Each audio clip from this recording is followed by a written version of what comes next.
Boa noite, meu irmão, boa noite, minha irmã, tudo bem com você? Meu nome é Rodrigo Azevedo e esse é o Adventcast, o seu podcast sobre a Palavra de Deus. E hoje estamos no nosso último episódio do Nisso Cremos, não é isso, meu amigo? Exatamente, Rodrigo. É com uma sensação de gratidão que a gente inicia aqui mais este episódio do podcast, mas com a certeza de que a gente iniciou um projeto, mas a gente vai continuar com outros trabalhos, outros temas. E hoje a gente vai estar falando sobre o capítulo 28 do Nisso Cremos, que é a crença sobre a nova terra, para você já ficar por dentro. E a gente está com duas peças carimbadas, importantíssimas aqui do podcast. Nosso amigo Reginaldo Teixeira. Minha saudação aos ouvintes, é um prazer estar com vocês, tá? E assim compartilhar essas mensagens maravilhosas da palavra, junto com os nossos amigos aqui, que são colaboradores para esse evento. E não só com ele, a gente trouxe mais um para fechar com chave de ouro essa série aqui. Roberto. Na verdade, a alegria ela é toda minha. Então, primeiramente, agradeço a Deus a oportunidade. Agradeço a você que nos assiste. E, sem dúvida alguma, fico lisonjeado de estar na presença do nosso irmão Reginaldo. Sempre uma pessoa que tem uma admiração e respeito. E a honra é toda minha. Que bom, maravilha. Antes de entrar de fato na temática, nos textos bíblicos, a gente vai fazer uma oração agora. Vou pedir para o Roberto orar para a gente. Oremos. Convido você a orar conosco. Bondoso Deus e amado Pai, graças te damos pela oportunidade de mais uma vez estarmos aqui reunidos para abrirmos a Tua Palavra, porque nós cremos na Tua Palavra. Que o Senhor Deus permaneça conosco ao longo desse podcast e que a Tua paz reine nos nossos corações, que aquilo que seja tratado aqui venha realmente contribuir para o nosso crescimento espiritual, de um modo especial daqueles que nos assistem, em nome de Jesus. Amém. Amém. Maravilha. Então, pessoal, a nova terra. O que seria essa nova terra? Será que vai ser lá no céu, com Deus, a gente vai subir, vai ter uma nova terra? Muitos falam que vão ser aqui. O que seria, de fato, essa nova terra? Vou dar a oportunidade para o nosso irmão Reginaldo. Ele já ficou assim surpreso, né? É você mesmo, homem de Deus. Você faz as honras da casa. Pois é, queridos ouvintes, queridos amigos, o que seria a nova terra? Em primeiro lugar, essa expressão aparece mais assim enfaticamente no livro do Apocalipse, né? No capítulo 21, quando João, na visão, ele diz: vi novo céu e nova terra. E a palavra novo, ou nova, aparece mais ou menos umas 5 vezes até o 6º, 7º versículo do capítulo 21. Então, assim, é um nome que aparece constantemente, né? Que enfatiza a expressão novo ou nova. Eu quero antes lembrar vocês que essa expressão novo, no Novo Testamento, escrituras gregas, ela é usada com um termozinho chamado cromos. Cromos é uma designação, aliás, kairos é uma designação do Novo Testamento para descrever a palavra novo, se referindo a algo que foi destruído completamente e depois foi reconstruído. Tem outra palavra grega também para novo nas Escrituras, que é neo. A palavra neo já tem um outro significado. É uma palavra derivada do barar no Antigo Testamento, quando apresenta a criação do mundo como tendo sido feita do nada, onde nada existia, nunca se viu coisa nenhuma antes. Deus, do nada, ele cria tudo.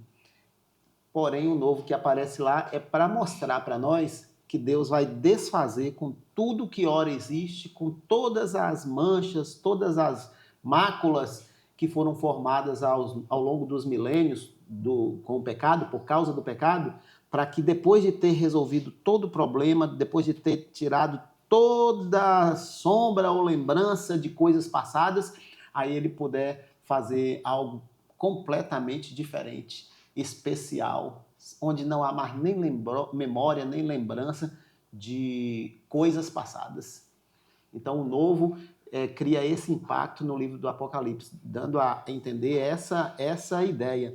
Até porque o capítulo anterior, o capítulo 20, termina mostrando o lago do fogo, a destruição completa. Ele destrói tudo para depois criar um novo. E tal expressão também aparece no livro na carta de 2 Pedro, quando ele diz assim: os elementos abrasados serão desfeitos. Nós, porém, segundo a sua promessa, aguardamos o novo céu e nova terra nos quais habita a justiça. Depois de ter destruído tudo, depois de transformar tudo em brasa, o que é descrito no final do capítulo 20 como sendo o lago do fogo, aí aparece a expressão no capítulo 21 do Apocalipse, repetindo a fala de Pedro, João repetindo a fala de Pedro, quando apresenta primeiro uma destruição completa, para depois uma renovação completa do planeta. Isso aí também responde a outra questão inicial, que esse novo que vai se constituir não seria algo diferente no céu ou em algum lugar, não. Essa descrição que aparece lá em Apocalipse dá a entender de forma literal que é exatamente nesse mesmo lugar onde foi tudo destruído, onde Deus não deixou mais nenhuma sombra de coisas passadas, é que ele vai construir um mundo diferente, especial, um lugar sólido, firme. Outro detalhe também que a gente deve considerar é que os 3 primeiros capítulos da Bíblia começam falando daquilo que Deus fez, que era belo, que era maravilhoso, que era perfeito. E aí os 3 últimos capítulos da Bíblia vai mostrar como ele vai reconstituir tudo, deixar tudo novo, tudo perfeito. Então não há como você entender que esses termos que apareçam lá seja algo que só se refira ao ambiente celestial e não esse lugar onde hoje está o nosso planeta. Bacana. Roberto, Reginaldo falou pra gente que, conforme a pergunta que o Rodrigo falou, o que era o novo e que não é simbólico é algo que de fato vai acontecer conforme está escrito nas evidências bíblicas. Correto, Regi? Sim. Agora eu vou fazer 2 perguntas para ti.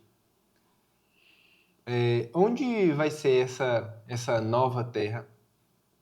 Essa nova terra vai ser em algum lugar do céu, como alguns falam, um terceiro céu? Ou vai ser um novo planeta? Vai ser aqui na Terra? Como é que funciona isso? Essa é uma pergunta. E a outra é, ele falou que vai ser reconstituída, de fato.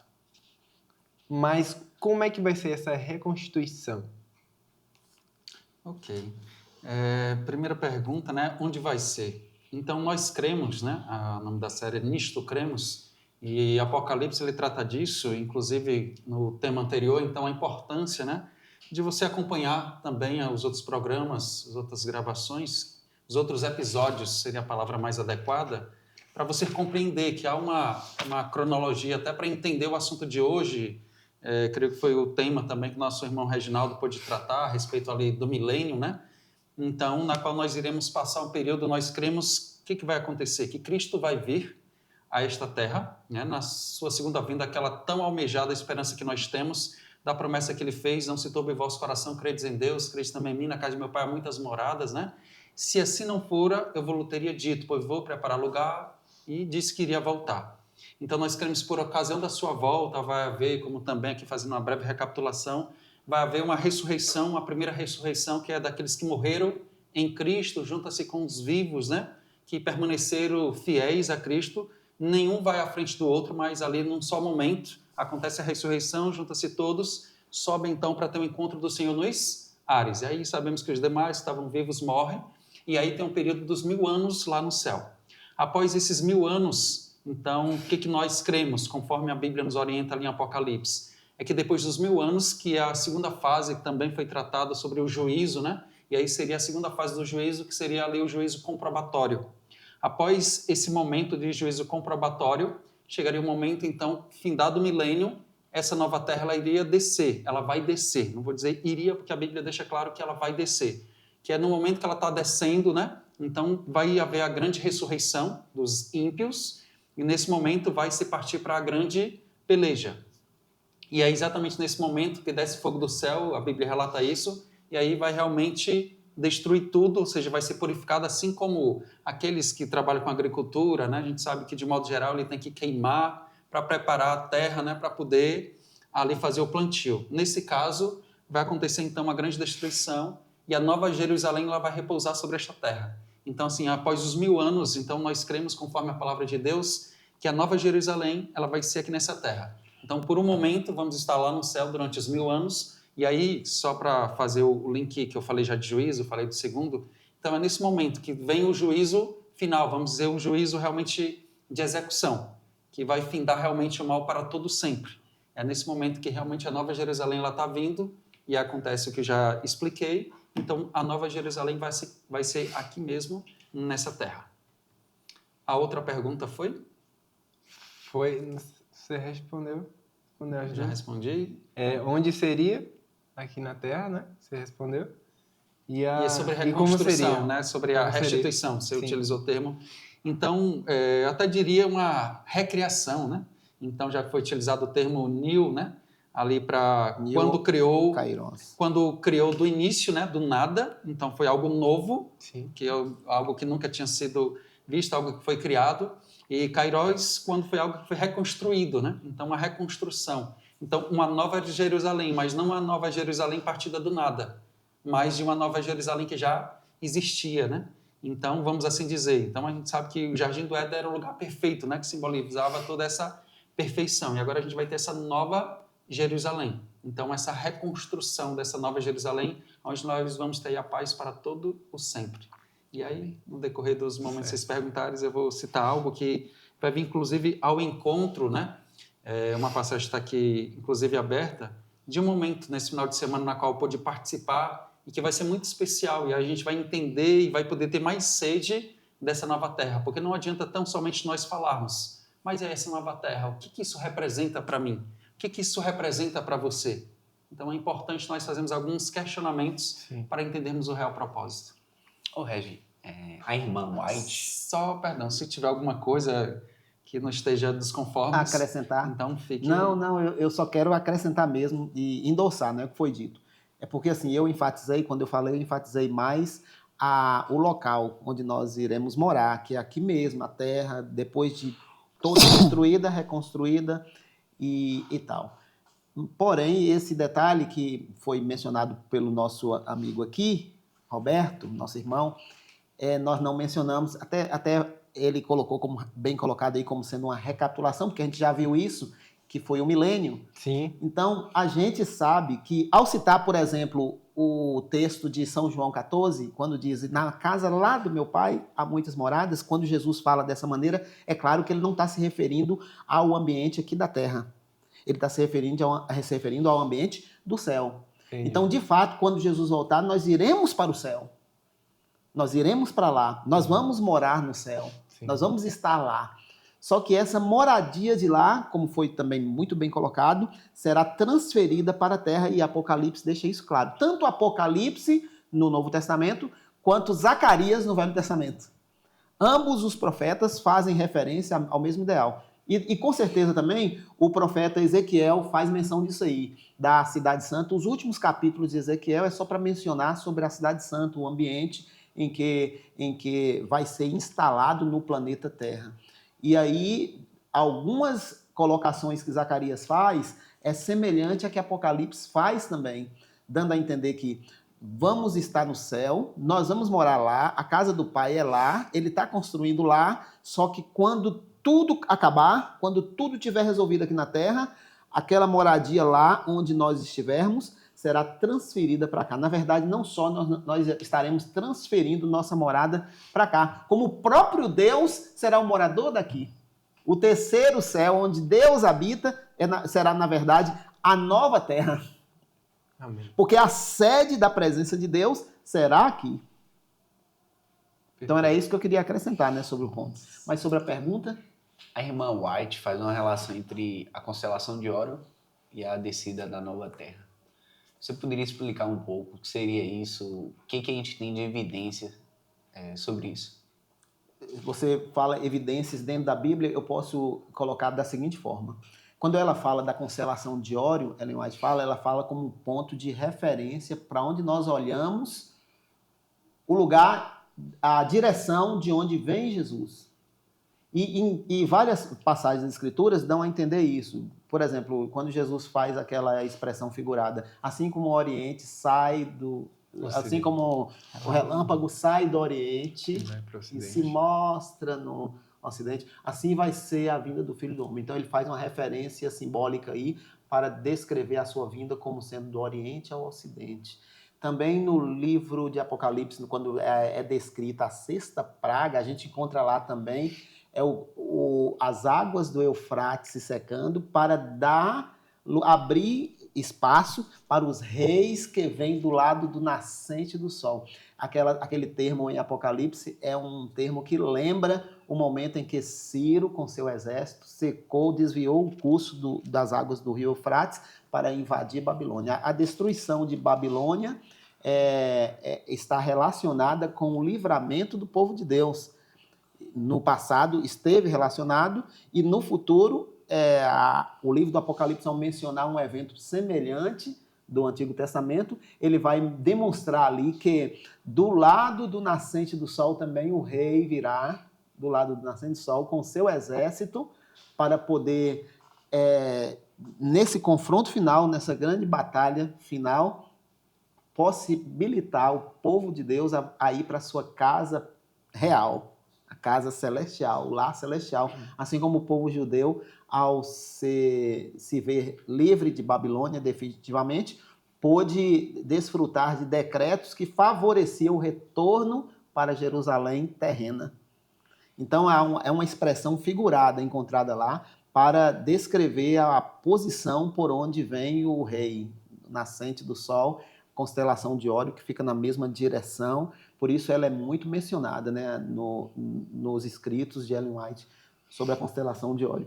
Alguns, claro, interpretam errado, dizendo que ele mora lá. Não, é um caminho, o caminho por onde Jesus percorrerá com suas hostes. Por que a gente fala dessa maneira? Porque é exatamente a direção apontada pelas Escrituras de onde se virá o Rei da Glória com seus exércitos. Esse é o sentido bíblico do termo que aparece na expressão de Ellen White sobre a constelação de Órion. Entendi. Poderia só se dizer, né? Ou seja, para, vamos dizer, de uma forma bem...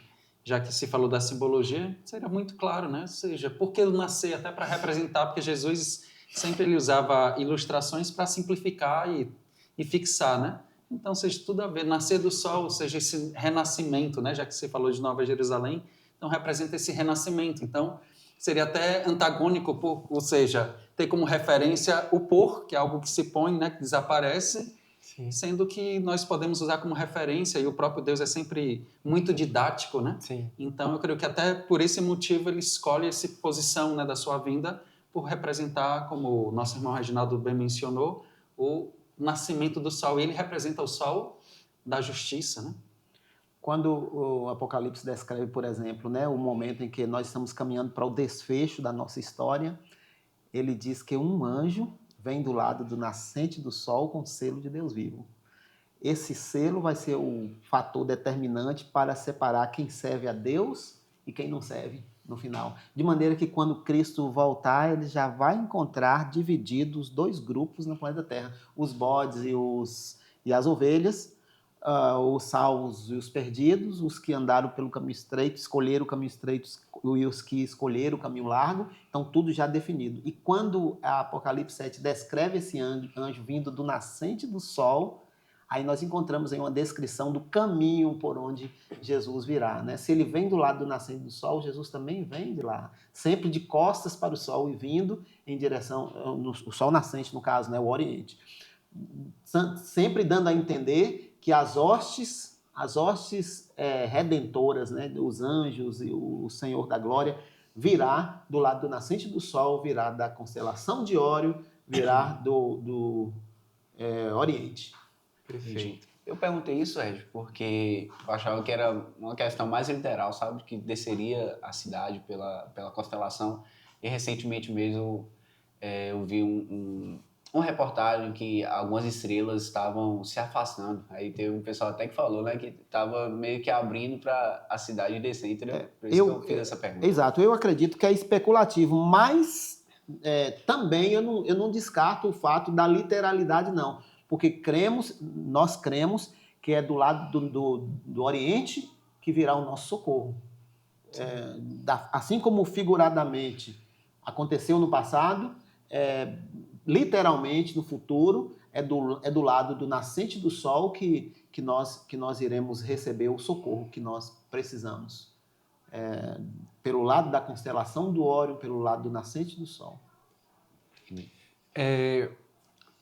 Vou fazer uma pergunta aqui, deixa eu fazer para Roberto. Vou fazer uma pergunta aqui que ela parece meio óbvia, mas eu não achei ela tão óbvia, não. Nessa cidade, essa nova cidade santa, toda cidade precisa de ter o quê? Habitantes, né? Agora eu queria saber quem serão esses habitantes dessa nova terra.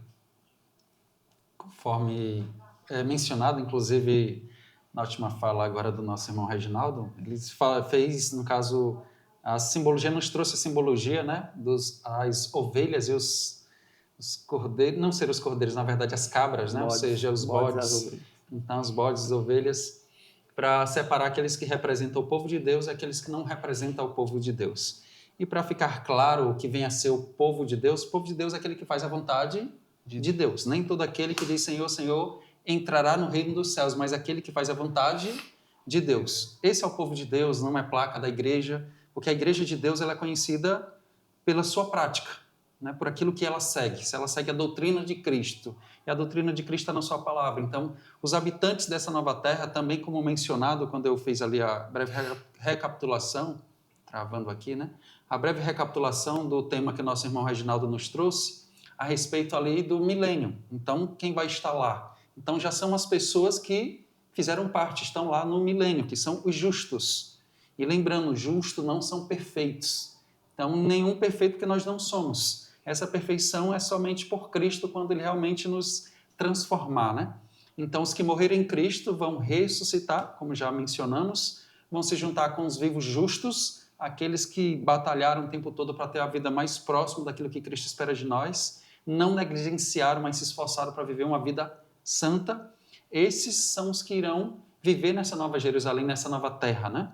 Porque são os que estarão já lá no milênio. Então, antes apenas essa prévia, né, que é o período do juízo comprobatório, como já mencionado, então apenas vai agora voltar, como já explicamos, vai repousar aqui sobre essa terra e vai ser para todo sempre. Então, os que estão lá, que vão estar lá, são aqueles que aceitaram a salvação em Cristo Jesus. E é muito fácil alguém dizer, mas eu aceito a salvação. A gente sabe que quando a gente aceita a salvação, verdadeiramente a gente aceita a vontade de Deus. Nós aceitamos o nosso Jesus como Salvador, mas também nós aceitamos nosso Jesus como Senhor. Então, quando nós o escolhemos, o nosso nome é escrito no livro da vida, e a partir do momento que o meu nome está no livro da vida, eu estarei então lá na Nova Jerusalém, ou na Nova Terra, né? Porque a Nova Jerusalém será a capital dessa nova terra. E essa nova terra, como ela será? As características dela, sabe? Eu vou trazer... E o que vai ter de diferente dessa terra atual? Como que será? Eu vou trazer as características não físicas e vou deixar as características físicas da cidade do nosso irmão Reginaldo. Como eu mencionei para vocês, esse final de semana eu tive que ali poder dar apoio a um irmão que perdeu então um ente querido, né? E ali foram muitas lições que eu pude aprender. E uma delas a gente vê que no momento de dor, né? Uma mãe que perdeu ali o seu filho, infelizmente, para o câncer, um jovem de apenas 15 anos de idade. E a gente sabe a tristeza que foi ali para aquela família perder o seu ente querido. Então, o sofrimento, a dor e, com certeza, muitas indagações. Mas por quê? Um menino que eu tive o privilégio, não conhecia, mas ali dando assistência, estive no hospital para acompanhar o momento da liberação e os funcionários iam dizer, olha, era um menino exemplar, um menino muito sereno, mesmo ali sofrendo muitas dores, mas nunca reclamou. E aí, tendo contato com familiares, professores, dizem, olha, era um menino exemplar, um menino assim de um exemplo, que nunca fez mal para ninguém, sempre muito educado, uma referência em casa, nunca levantou a voz para os pais. E aí fiquei o questionamento, mas por quê? E aí o que a palavra de Deus diz quanto à Nova Jerusalém, sobre a nova terra, né? É que não vai haver nada de ruim, não vai haver mais sofrimento, não vai haver mais dor, não vai haver mais tristeza. E aí tem um texto lá em Isaías, capítulo 65, a partir do verso 17, o subtítulo, no caso, nessa tradução, é Novos Céus e Nova Terra. Pois eis que crio novos céus e nova terra, e não haverá lembrança das coisas passadas, jamais haverá memória delas. Mas vós folgareis e exultareis perpetuamente no que eu crio, porque eis que crio para Jerusalém alegria e para o seu povo regozijo. E exaltarei por causa de Jerusalém e me alegrarei no meu povo, e nunca mais se ouvirá nela nem voz de choro, nem de clamor. Não haverá mais nela criança para viver poucos dias, nem velho que não cumpra os seus dias, porque morrer aos 100 anos é morrer ainda jovem, e quem pecar só aos 100 anos será amaldiçoado. É óbvio que aqui é apenas um termo, poderia dizer sobre viver, que lógico, alguém poderia dizer, mas aqui temporário, então aqui também faz referência, né, também se aplica, é apenas uma expressão idiomática, porque, ou seja, os velhos todos vamos viver eternamente. Então, uma das coisas que não vai ter tristeza, como está lá em Apocalipse capítulo 21, verso 4, não haverá mais morte, nem dor, nem clamor, ou seja, nenhum tipo de lembranças passadas, ruins, haverá nessa cidade. Então, será aquela cidade que todos nós almejamos. E, sem dúvida alguma, eu tive ali o privilégio, né, concedido, embora que no momento de dor, de poder abrir a palavra de Deus ali e podermos fazer essa reflexão. E, sem dúvida alguma, para essa família, elas almejam. Então, elas não compartilham a mesma fé, no sentido, não faz parte da nossa mesma denominação, faz parte de outra denominação, mas temos a mesma esperança, que é a esperança dessa nova terra, para que possamos encontrar os nossos entes queridos que se foram, e assim nunca mais nos separarmos. Então, esse deve ser o nosso almejo por essa nova terra, de saber que nesse mundo, enquanto muitos agora estão sofrendo, quem sabe nesse momento a gente está falando para alguém que está sofrendo com a depressão, ou alguém que está sofrendo de solidão. Pude passar hoje, quando eu retornei hoje, né? Fomos passando em algumas casas de pessoas idosas, ali morando sozinho, dizendo, nossa, é tão ruim viver sozinho, então essa solidão, a gente quer conversar com alguém, não tem, então não vai ter solidão, não vai haver tristezas, não vai haver mais dor, não vai haver mais crianças como essa, morrendo por uma doença tão cruel. Então, isso é que deve nos motivar a entender que aqui estamos apenas de passagem, mas que o nosso verdadeiro lugar, como cidadãos celestiais, o nosso verdadeiro lar é essa nova terra na qual habita a justiça. E aí as características físicas ficam com o nosso amigo, né? Mas se ele quiser complementar... A gente pode fazer um paralelo entre as características espirituais e as características físicas da Cidade Santa. Até porque, quando Apocalipse e outros livros das Escrituras mencionam a Cidade Santa, ela também compara com a noiva, a esposa do Cordeiro. Então, a noiva, a esposa do Cordeiro e a cidade são dois nomes que se confundem, se misturam dentro da profecia e da poesia bíblica para descrever a nova terra. Tem um outro aspecto que a gente deve considerar também, que para nós é estranho, e até eu acredito também para os que habitavam naquela época de João, no tempo de João. Por exemplo, descrever uma cidade que tem a forma de um dado, por exemplo. Sim. Uma cidade cúbica. Largura, comprimento, altura, tudo iguais. Soa estranho até para os padrões da época de João e mais antigos. Por que uma cidade assim, com esse padrão, com esse formato geográfico? A explicação parece e soa estranho, mas para João e para aqueles que estudam as Escrituras não é nada estranho. O contexto demonstra que o seguinte, que quando Deus mandou Israel, por exemplo, construir um santuário, ele disse, me farão um santuário para que eu possa habitar no meio de vocês. E o centro da habitação de Deus no santuário, o compartimento que mais assim evidenciava a presença de Deus, o Shekinah, era o lugar santíssimo. O comprimento do lugar santíssimo do santuário era largura, comprimento e altura, as dimensões, né? Largura, comprimento e altura iguais. Então, o quadrado dentro da Bíblia, quando o quadrado é apresentado, é para descrever a presença de Deus. Quando João apresenta as descrições físicas da Cidade Santa, com aquelas medidas ali, o que parece para a época de João, para pessoas que não se importavam com a Bíblia, com a religião, com a cultura hebraica, e para as pessoas de hoje, mesmo as cristãs que não se ligam muito nas escrituras, né? O que parece ser estranho, para eles era algo familiar. Uma cidade com essas dimensões é uma maneira de dizer assim, Deus está presente. A presença de Deus está descendo sobre o planeta Terra. Então a cidade representa a presença de Deus, representa a moradia dos santos, e nós iremos estar na presença de Deus constantemente. As portas da cidade de Pérola, há uma informação interessante que eu acho a respeito das pérolas. Por que pérolas? Portas de pérolas. E as 12 portas formam uma só pérola. Há uma descrição até assim. A gente sabe que pérola se forma porque pedras entram nas ostras, elas não têm condições de tirar, então aquele mal que veio sobre elas têm o poder de transformar em pérolas. Então, cristãos, a experiência, aí é onde eu faço a ligação entre o espiritual e o real, né? Os cristãos que vão entrar pela Cidade Santa serão cristãos que passaram por todas as dificuldades, todas as pedras, mas ao invés de viver sofrendo e lamentando e resmungando e murmurando por causa delas, eles têm o poder, vindo do alto, de transformar essas pedras em pérolas.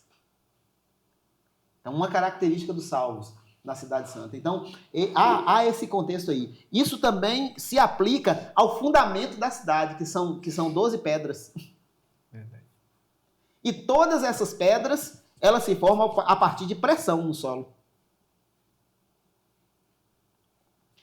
E como é que a vida do cristão se torna valorizada ao extremo? É quando eles passam por dificuldades extremas e nessas dificuldades eles demonstram o seu valor como cristãos. Ao invés de desistir, de desviar, de se debandar, ele permanece ainda mais firme. Quanto mais pressão, mais firme. E essa firmeza dele transforma pedras, sedimentos em pérolas, em joias, em pedras preciosas, semi-preciosas. Então o fundamento da cidade está aí. Há um outro contexto também para essas pedras, coloridas até, que a Bíblia algumas vezes descreve a presença de Deus, o trono de Deus, com o arco-íris, né? O arco-íris e as suas cores. E essas pedras, elas são relativas a essas cores do arco-íris. Então você vê, João viu uma cidade com cores, quando vista de longe, o fundamento da cidade é o arco-íris embaixo ali, que na verdade eram as pedras, os fundamentos da cidade, mais as portas, mais os muros da cidade. Os muros tinham 144 mil côvados, os números 144 de novo aparecendo, da mesma forma como no capítulo 7 descreve os 144 mil selados.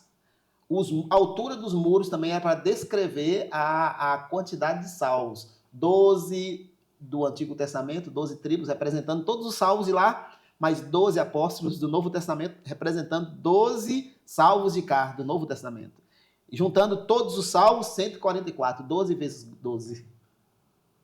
Então, por isso a descrição de uma muralha com 144 côvados de altura, né? Que é um negócio que a gente pode assim dizer assim, não precisa de muro na cidade, não precisa de proteção. Para que proteção? Porque a cidade já é segura, não haverá mais mal, não haverá mais ataque, não haverá mais inimigo. Então, para que esse muro? Então, a descrição do muro, a descrição do fundamento, a descrição das portas E embora a cidade tenha portas, no mesmo livro do Apocalipse diz que essas portas não fecharão tempo nenhum. Então, portas que não se fecham. Para que portas? Na verdade, o objetivo ali é mais descrever a condição dos salvos que entrarão na cidade pelas portas. Que serão recepcionados pelos anjos, que ao estarem na cidade, andarem em ruas de ouro, estar diante do mar de vidro como cristal, e ali próximo ao trono de Deus, de onde essas águas elas fluem, regando a árvore da vida, onde todos os salvos terão acesso, produzirão seus frutos de mês em mês para a garantia da perpetuidade da vida. E alguns podem pensar assim, por que vamos ter que comer, mesmo na eternidade, vamos ter que comer do fruto da árvore da vida? Pelo mesmo motivo, porque Adão e Eva tiveram que comer. Eles eram perfeitos, eles não tinham maldição, eles não tinham pecado, não havia desobedecido ainda, então estava num ambiente perfeito, mas mesmo assim precisavam comer do fruto, porque precisavam. Aquele fruto precisa continuar a estar para todos os salvos e todos os seres perfeitos de todo o vasto universo experimentarem, comerem, porque eles precisam, no físico ali, sentir a necessidade de constante dependência de Deus, mesmo no ambiente perfeito. E as folhas da árvore, né, para a cura dos povos, né? Foi mencionada 2 vezes, tanto em Ezequiel como em Apocalipse, que as folhas são para a cura dos povos, que na verdade é uma descrição da aproximação de todos os seres, de todos os tempos, cujas culturas eram chocantes, não podiam se encontrar, mas ao chegar ali, diante do trono de Deus, todas as culturas convergirão a um só povo, que adora na presença de Deus, diante do trono. A experiência da nova terra é espetacular, né? O que vamos desfrutar ali, o apóstolo Paulo chega a resumir: nem olhos viram, nem ouvidos ouviram, e nem jamais penetrou em corações humanos as coisas que Deus tem preparado para aqueles que o amam. É algo assim fantástico, algo fenomenal, algo que não há palavras para descrever, mas a gente descreve, e da forma como eu estou descrevendo aqui, é porque a palavra descreve, mas na verdade, mesmo essa descrição de João ainda é pálida em vista da informação prestada por Paulo, de que o que os olhos não viram, os ouvidos não ouviram e jamais penetrou nos nossos corações, são as coisas que Deus tem preparado para aqueles que o amam. Amém. Roberto, Reginaldo, ele falou muito bem sobre todo esse momento das características físicas, né? E complementou um pouco a parte emocional, espiritual, enfim, essas características de como funciona lá, na Nova Terra. Mas algo que não sei se já passou na mente de todos aqui, ou do pessoal que nos acompanha. A gente sabe que o preço do pecado foi pago. No estudo da semana passada, né, a gente estudou sobre o fim do pecado, né? A gente viu esse fim, mas só que aqui destaca, comenta um verso e que acendeu a uma pergunta. Naum 1:9 diz assim, ó: que pensais vós contra o Senhor, Ele mesmo vos consumirá de todo. Não se levantará por 2 vezes a angústia. Que garantia nos dá que o pecado não mais retornará, assim, não mais consumirá o ser humano novamente, a humanidade não... Os seres, né? Os seres não virá a pecar novamente. Okay. Como é que você imagina, ou biblicamente também, né, evidencia isso? Eu vou ainda complementar, né, esse texto com outros 2 textos, o de Apocalipse 21, verso 27, que diz: nela nunca jamais penetrará coisa alguma contaminada, nem o que pratica abominação e mentira, mas somente os escritos no livro da vida do Cordeiro. O 22, verso 3 diz: nunca mais haverá qualquer maldição, Nela estará o trono de Deus e do Cordeiro, e os seus servos o servirão. Então, ou seja, inclusive nosso irmão Reginaldo falou, né, que Deus vai estar ali presente. A nova terra, o céu, né, ele só é céu pela presença de Cristo Jesus. Amém. Então, ou seja, o que nos garante, primeiramente, é uma promessa feita pelo próprio Deus. E Deus não é homem para mentir. Né? Deus, ele é fiel. Aquilo que ele promete, ele cumpre. Então, se ele disse que não mais haverá, não mais haverá. Até porque ele dá, nos outros estudos, né, na qual nós assistimos, ali deixou muito claro que nós, se morrermos antes da sua vinda, ali estaremos, né? Mas se morrermos em Cristo, buscando em obediência, né? E os que ali permaneceram nesse processo também que o nosso irmão Reginaldo ele mencionou, sobre que os vivos que estiverem vão estar passando mais provações e quem realmente permanecer vivo até pouco antes ali da volta de Jesus vai sofrer uma pressão ainda muito maior. Mas mesmo assim, diante da pressão, mesmo assim, diante da dificuldade, não cederam à tentação, mas perseveraram, preferiram muitas vezes, se fosse ali preciso entregar a própria vida, né? Essa vida momentânea que aqui nós temos, do que negar a Cristo. Então, para esses, ele prometeu lá em Coríntios, como nós já lemos, capítulo 15, que os que estiverem vivos haveriam de ser transformados. Então, aquilo que a gente não conseguir realmente vencer aqui nessa terra, vai haver a transformação. Aquilo que a gente realmente não tinha o alcance, não estava ao nosso alcance, não dependia de nós tão somente. Então, quanto a nós, vai haver essa transformação de um corpo corruptível se revestir de incorruptibilidade e o que é mortal se revestir de imortalidade. E aí ele nos promete que nesse novo céu, nessa nova terra, né, não vai se levantar maldição alguma, não vai ter mal algum. É uma promessa feita pelo próprio Deus. E se ele prometeu, ele vai cumprir. A nossa parte, creio que fica evidente, porque nós estamos passando tudo isso, porque que Deus não acaba logo com a maldade no mundo, é exatamente pela didática de Deus. Então a gente não entende, mas ele permite porque se ele tivesse, desde o início, alguns questionamentos, vou voltar um pouquinho aqui, desde o começo, por que então Deus não aniquilou logo tudo, ali não acabou com o mal? É como muitas vezes a gente vê aqui no nosso mundo, pegar um paralelo, né? Alguém faz algo de ruim, se logo é passado a mão na cabeça ali, você xinga, a pessoa torna geralmente a fazer, porque não compreendeu. E o pecado de Deus tem permanecido permitido, ainda que venha para que a gente possa ver que não vale a pena praticar o mal. Porque um caso como esse, um menino de apenas 15 anos, perder a vida para uma doença, é injusto, mas não é Deus que é injusto, é o pecado que é injusto. Porque muitas vezes, quem foi que pagou o maior preço? Quem pagou o maior preço foi o próprio Deus, enviando seu Filho Jesus, que nada fez de errado.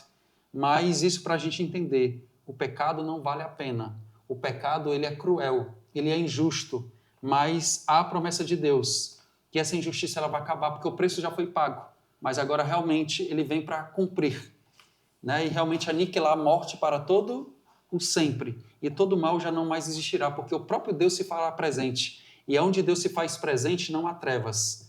Aonde Deus se faz presente, não há mal. E volto a dizer, o céu só é céu por causa da presença de Jesus. Não é porque tem ruas de ouro, não é porque tem pérolas preciosas, não é por nada disso. O céu só é céu por causa do nosso grande Deus. Agora, foi com precisão cirúrgica que a gente viu aqui, Roberto, apresentar os motivos porque o mal não vai se levantar a segunda vez. E os textos tremendos, né? Apocalipse não deixa nenhuma sombra de dúvida. E Isaías, o profeta Isaías, ele faz uma ressalva também, né? E esse texto também foi lido por Roberto no início, Isaías 65, 17, quando o profeta diz assim: pois eis que crio novos céus e nova terra, e não haverá lembrança das coisas passadas. Se em algum momento depois do novo céu e nova terra alguém vier a pecar, então houve lembrança, haverá lembrança. O termo não haverá lembrança está dizendo para nós assim, olha, não haverão pessoas com amnésia. Não está dizendo isso. Haverão pessoas perfeitas sempre, porque coisas passadas nem haverá lembrança de coisas passadas e jamais haverá memória delas. E repete. Enfatiza, né? Enfatiza. Não haverá lembrança e jamais haverá memória delas. Isso aí é coisa que nós não cogitaremos mais. Amém. Saberemos que aconteceu, saberemos que houve. Por que nós saberemos? Porque veremos As marcas, né, de Jesus. as Amém. cicatrizes que jamais desaparecerão das mãos, dos pés, do lado de Jesus, da fronte dele. Jamais desaparecerão. Será essa a única lembrança, né? Para nos mostrar que ninguém terá amnésia ali. Ninguém terá amnésia. Mas uma coisa é certa, memória de coisas passadas, do que aconteceu, do que passou, evidenciadas por práticas, a mínima possível, o menor pecado, querido ouvinte, o menor pecado possível, o menor deslize possível, será considerado por qualquer cristão como crime hediondo. O menor deslize é a mesma coisa que crime hediondo. Nosso prazer estará em servir e amar a Deus. Não teremos mais natureza pecaminosa. Nossa liberdade será preservada completamente. Porém, nenhum interesse de nenhuma criatura, nem nos céus e nem na terra, de praticar qualquer deslize, o menor que seja. Eu só queria ajudar também, né, aqui. Eu lembro de uma visão de Ellen White, da recepção. Você falou das marcas, né? Da recepção que Jesus, o próprio Cristo, dá aos salvos, né, na Cidade Santa. E o primeiro a ser coroado é o próprio Adão, não é? E Adão e Eva. E ele pergunta, né, o que são essas marcas, né? E ele fala que são as feridas pelas quais fui ferido. Na casa dos meus amigos. Exatamente. Então, a gente vê o quão importante foi o sacrifício de Cristo. Recentemente a gente rememorizou, né, sobre o sacrifício de Cristo no Calvário. E a gente já está caminhando para o fim. Eu acho que não dá para a gente nem caminhar com outras perguntas, que já foi sinalizado aqui há um tempo atrás. Então, eu quero deixar para eles fazerem as considerações, não só na percepção da crença que a gente estudou hoje, mas em todas as 28 crenças, de forma geral, qual mensagem vocês diriam para os telespectadores, ou os ouvintes, ou internautas, né? Mais correto, né?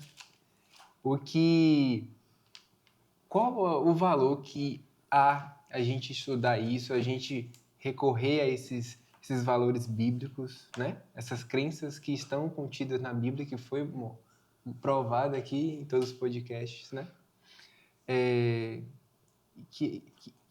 O quanto a gente tem que se agarrar nisso. Deixo com vocês. Jesus disse para os discípulos: ide, portanto, fazei discípulos de todas as nações, ensinando a guardar todas as coisas que eu vos tenho ordenado. Essa expressão usada por Cristo nos deixa claro que todas as suas doutrinas devem ser ensinadas. Se é da palavra, deve ser ensinada. Porque a palavra é viva, é eficaz. O objetivo das doutrinas da palavra não é coagir, nem forçar ninguém a coisa nenhuma. Pelo contrário, o objetivo das doutrinas da palavra é refletir o caráter protetivo, amoroso, zeloso e cuidadoso do nosso Deus.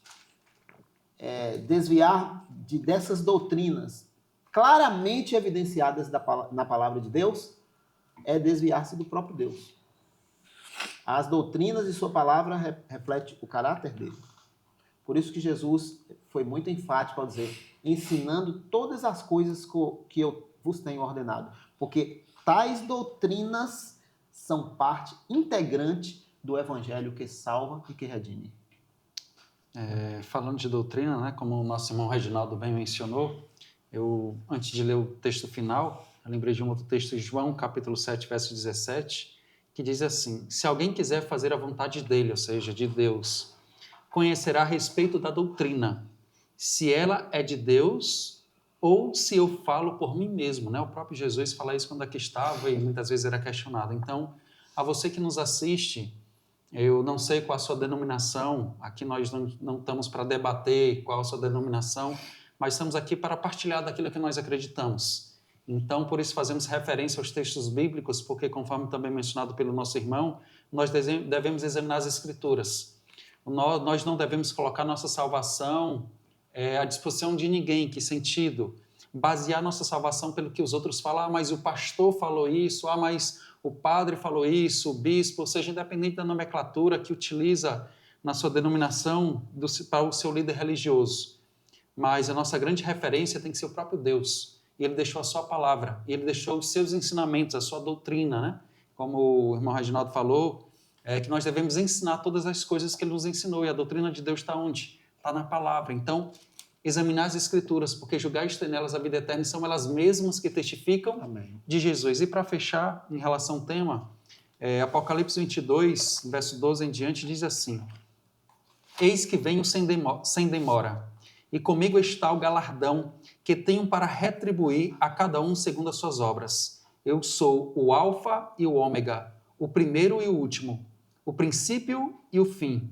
Bem-aventurado aqueles que lavam as suas vestiduras no sangue do Cordeiro, para que lhes assista o direito à árvore da vida e entrem na cidade pelas portas. Amém. Então, que possamos entender isso, somente aqueles que lavarem as suas vestiduras no sangue do Cordeiro, né? Que representa o nosso Jesus, aquele que reconheceu o seu pecado, confessar o seu pecado a Ele verdadeiramente, aceitando-o como Salvador, mas também entendendo que quando eu o amo, eu irei aceitá-lo também como Senhor, irei fazer a sua vontade, eu irei seguir a sua doutrina, não meramente por preceitos religiosos, não por mero formalismo, mas eu irei obedecer às doutrinas, porque Deus sabe o que é melhor para nós. E as suas doutrinas não é para benefício próprio dele, porque ele já é Deus, ele não depende de nós, ele não precisa de nós. Mas os seus ensinamentos é para o nosso próprio bem. Eu costumo ilustrar que é como um pai, né? Ele cuida, ele quer o nosso bem. E quando ele fala algo para nós, é para o nosso próprio benefício. E como um pai, ele vai amar e ele quer ver o seu filho bem. Porque se o seu filho não estiver bem, ele vai ficar mal. Então, assim, é para isso, ele não quer nos ver mal, porque quando a gente desobedece, não segue os seus ensinamentos, a gente vai estar mal. E se a gente estiver mal, ele também vai ficar muito triste. Então, que Deus abençoe a você, que Deus toque no seu coração e saber que esse novo céu, essa nova terra, ela está muito próxima.